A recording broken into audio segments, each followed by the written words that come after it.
This program is for informational purposes only. It is not intended to treat, diagnose, or cure any illness.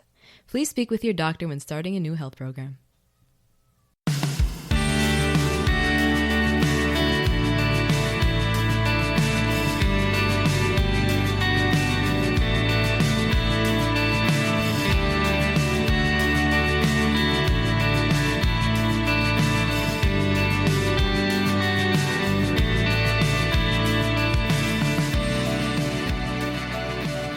Hey everyone, welcome to Wellness Talk. I'm George Batista, as always your host and your wellness advocate. Wellness Talk is the show that goes over the latest in health and healing, nutrition, fitness, and supplements.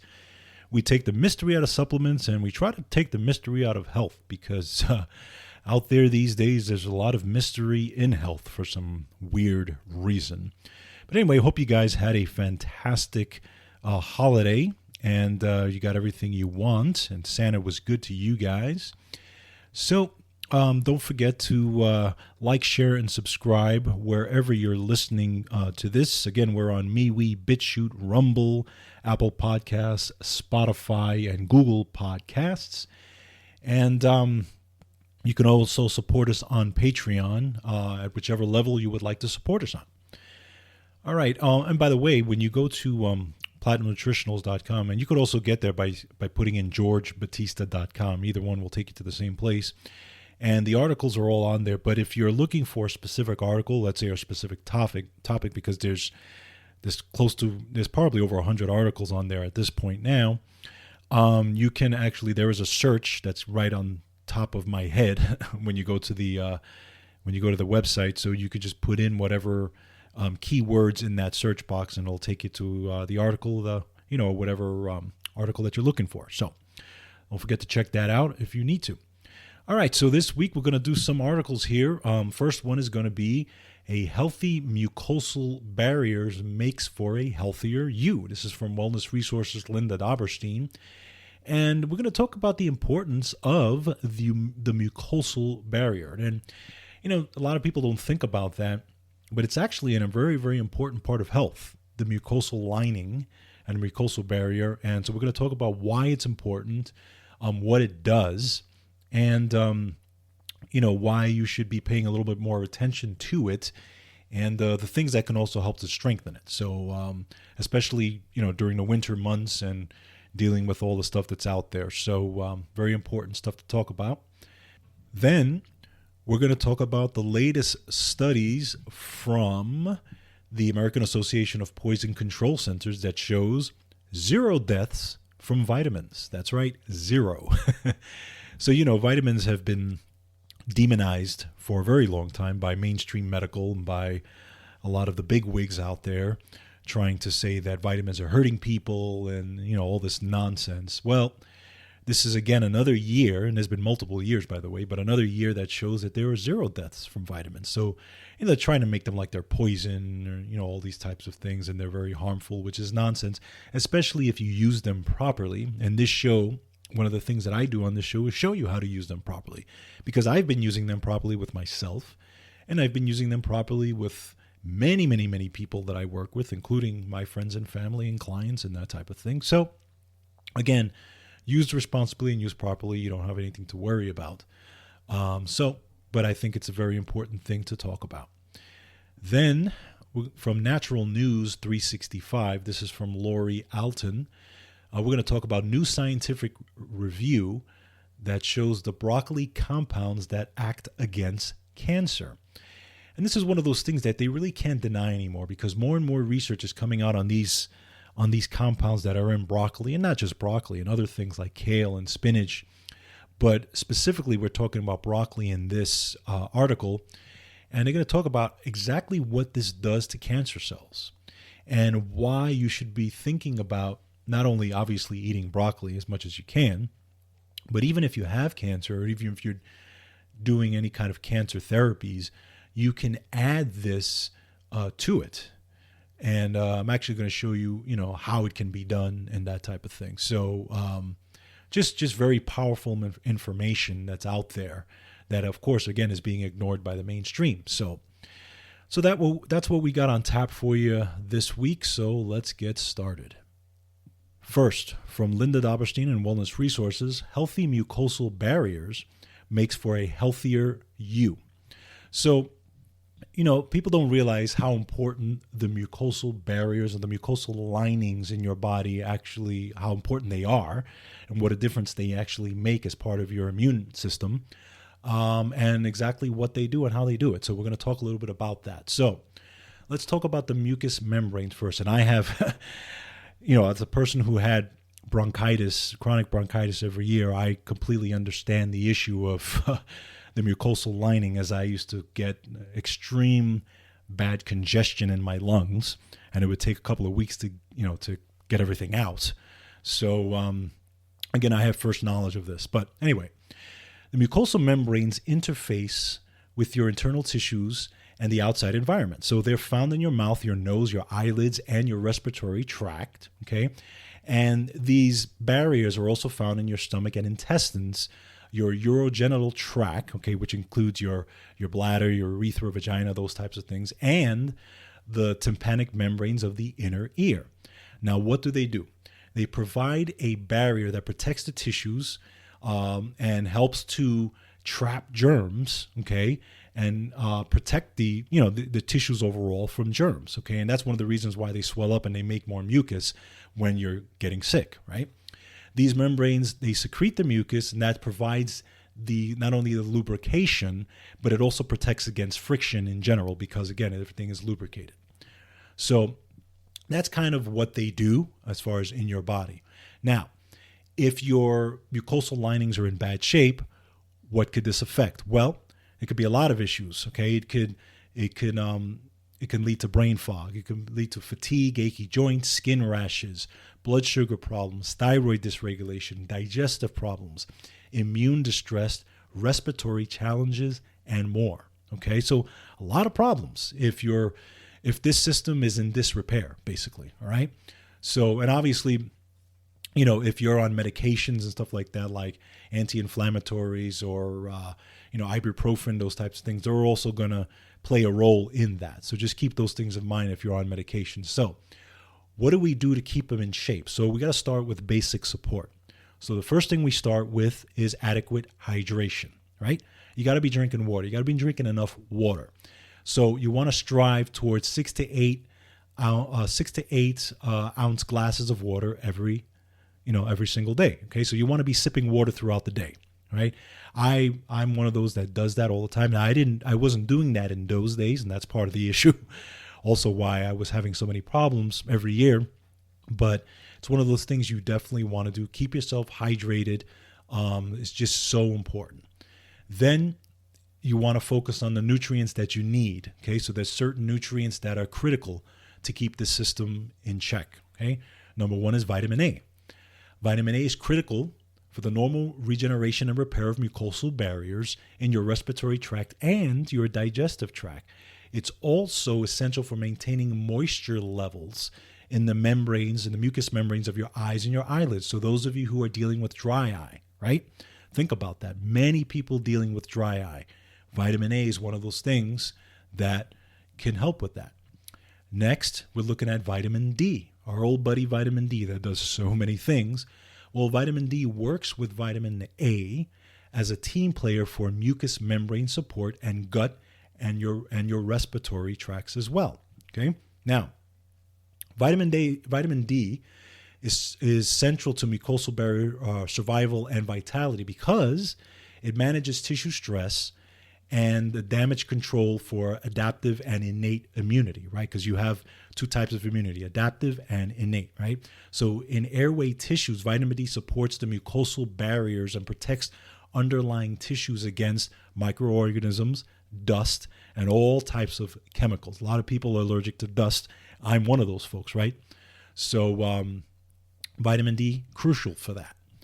Next, amino acids. Why are amino acids important? So we all know amino acids are good for repair of muscles, right? Just overall repair. Well, amino acids like glutamine, okay, are also needed for healthy gut integrity. And by the way, glutamine is one of the big amino acids that I used when I had gut problems way back when. So I definitely recommend it if you're dealing with gut issues, okay? Then you have other amino acids as well, like arginine and the branched chain amino acids and the sulfur-rich amino acids, plus glycine. These things, many of these are found in collagen peptides, which are also essential to daily mucosal repair needs. But both glutamine and arginine are conditionally essential amino acids. Because remember, you have those essential amino acids. So glutamine and arginine are the big ones, the key players in that. Then we have fiber and probiotics. Now, dietary fiber and healthy beneficial flora, for example, like bifidobacterium, they make short chain fatty acids like what's called butyrate. And these fatty acids also work with glutamine, and they help to, again, with gut lining repair. So fiber, probiotics, very, very important. And again, they're another piece of this puzzle. Then we have the omega-3s. Now, omega-3s, one of those things that I've talked about omega-3s and respiratory tract health, okay? Because, again, they secrete what's called they help the body secrete what's called prostaglandins, which are anti-inflammatories and especially work very well in the respiratory tract, okay? So, but omega-3s like EPA and DHA, they seal up broken or damaged mucosal barriers throughout the body, okay? And in the digestive tract, they also help beneficial bacteria produce more short-chain fatty acids, which we talked about, and helps, again, to promote maintenance and repair.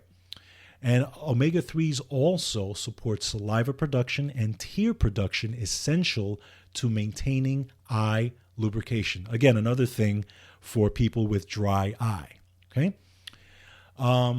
Next is hyaluronic acid. Now, hyaluronic acid, it's a buzzword these days. You hear it all over the place regarding your skin and that type of thing, but a lot of people don't know it's also integral in the role for, dealing with mucosal barriers, right? This compound is widely used not only for the skin hydration, right, but also for joint comfort, again, for eye lubrication. Now, a little known benefit for hyaluronic acid is that it also supports non-hormonal feminine comfort in vaginal tissues, okay? So, again, we all know there's a lot of women, especially as they get older, end up with, vaginal dryness, vaginal issues, things like that. But, okay, this could possibly support that with obviously other things.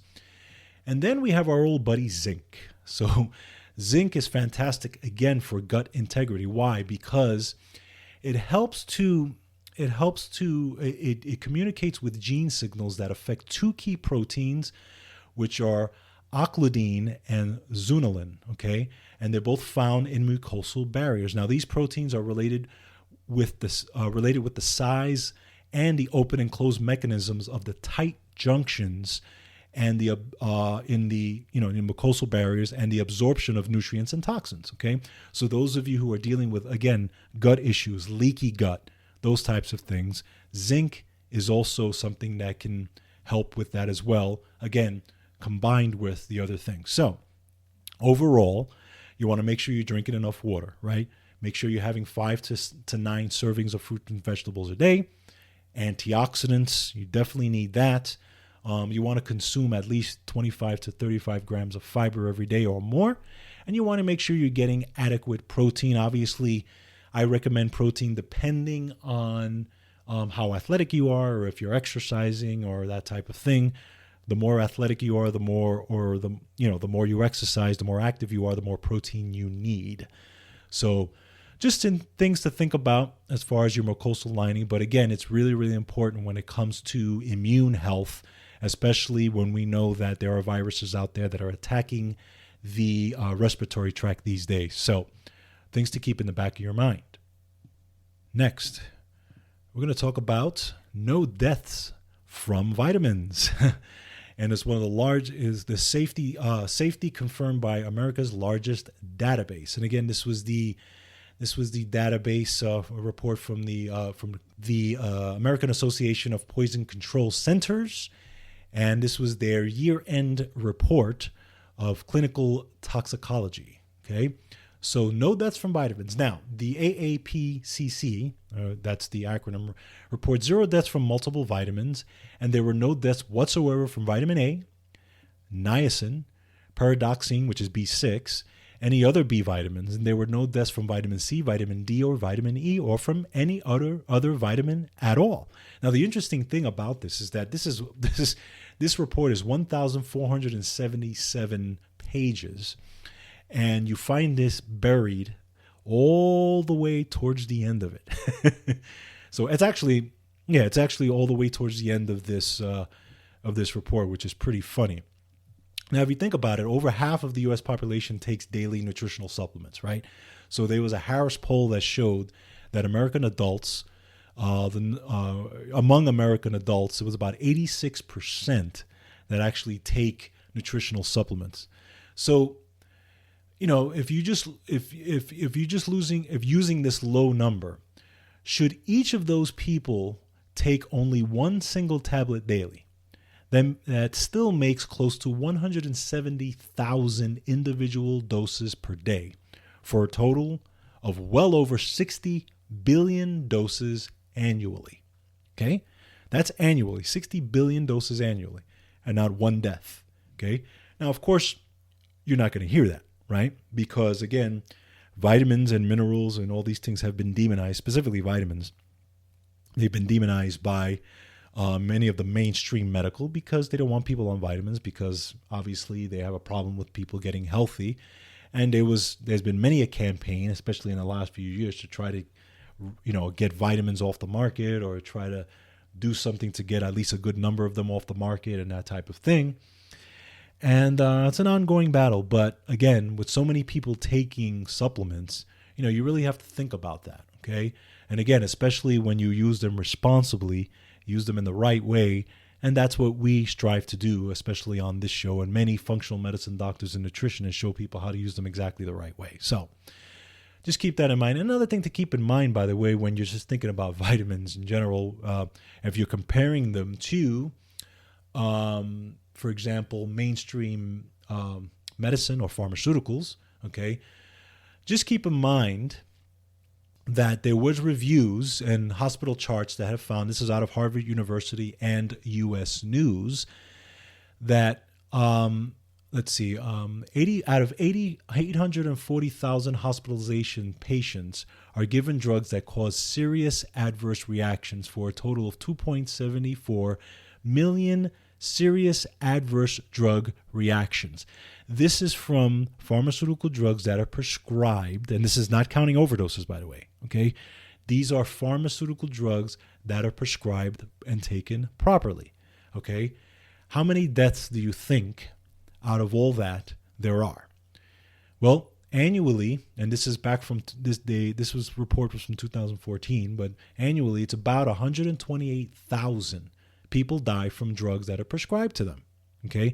This makes prescription drugs a major health risk, and ranking the 4th with stroke as the leading cause of death. So think about it. Prescription drugs right now are the 4th leading cause of death in mainstream medical. Okay, and this is out of Harvard University and out of U.S. News. Okay, I'm not making this up. You can take a look at this yourself. All right. So when you're comparing vitamins to prescription drugs, obviously prescription drugs, there is a place for them. They are needed. There are many people who do need them. Okay, they do save lives. Absolutely, would never deny that.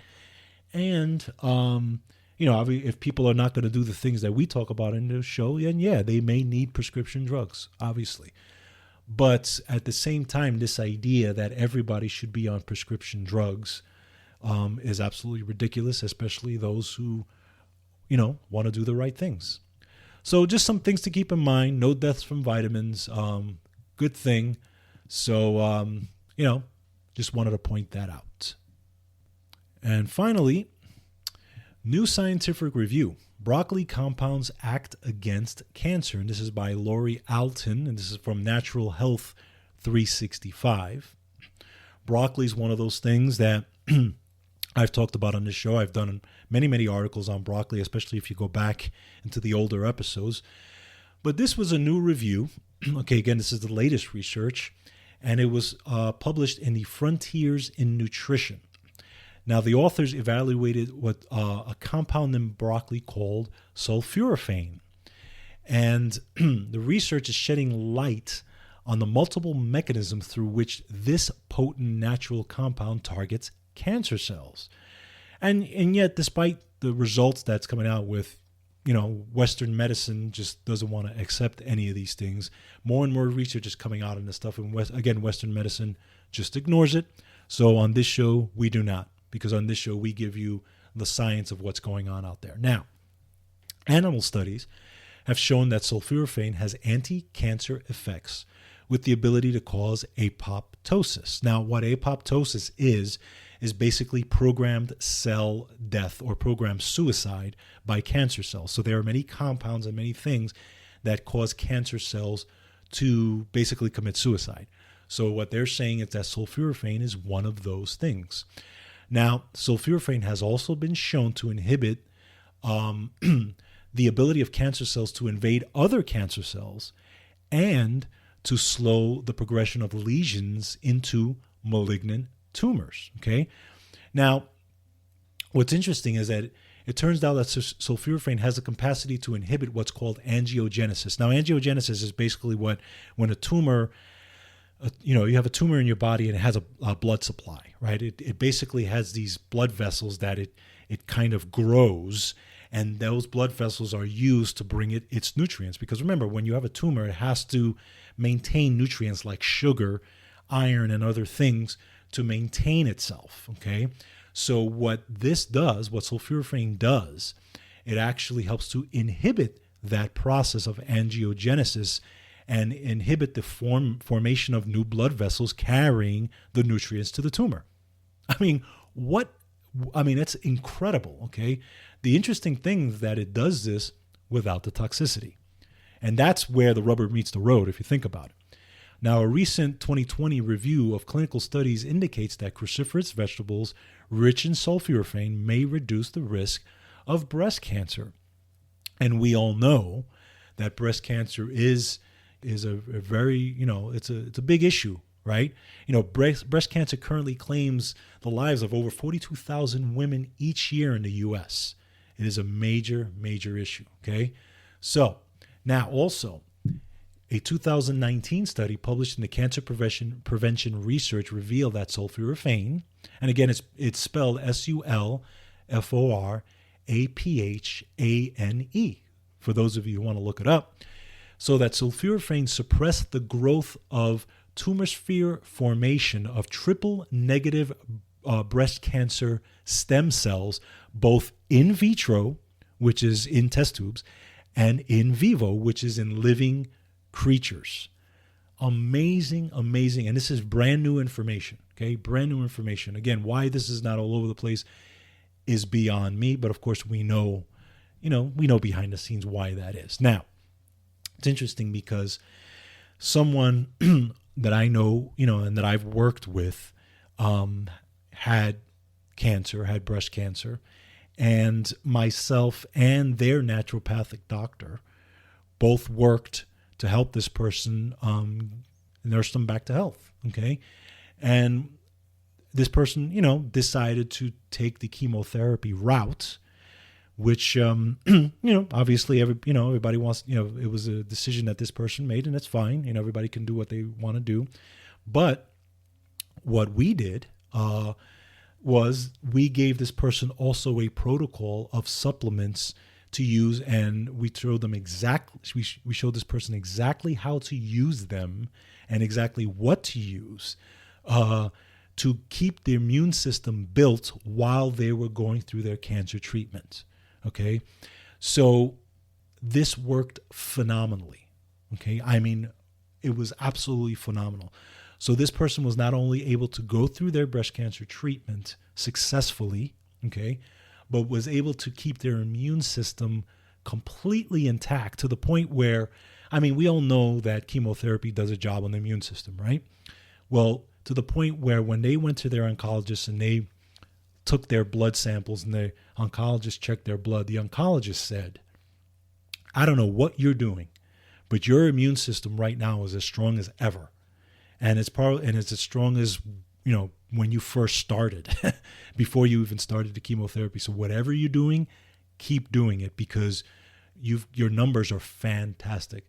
And he actually said this is one of the best immune system, reports that I have seen. And why is that?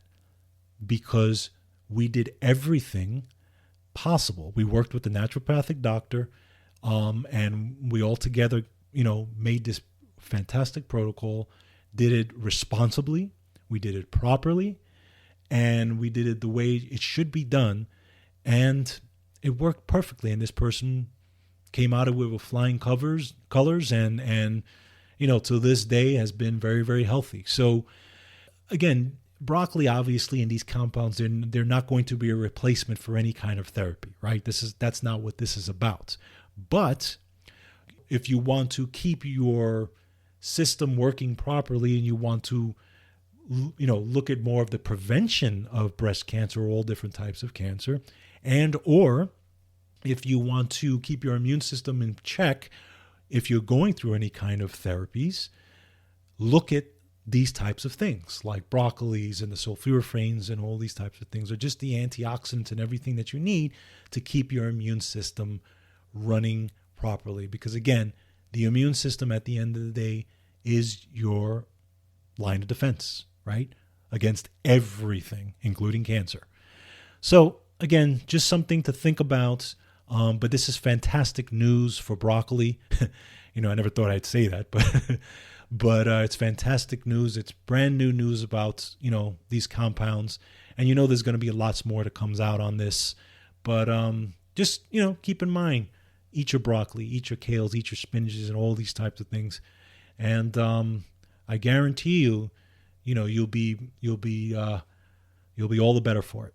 All right. So anyway, that's it. That's all we got for this week. Hope you guys are having a great week.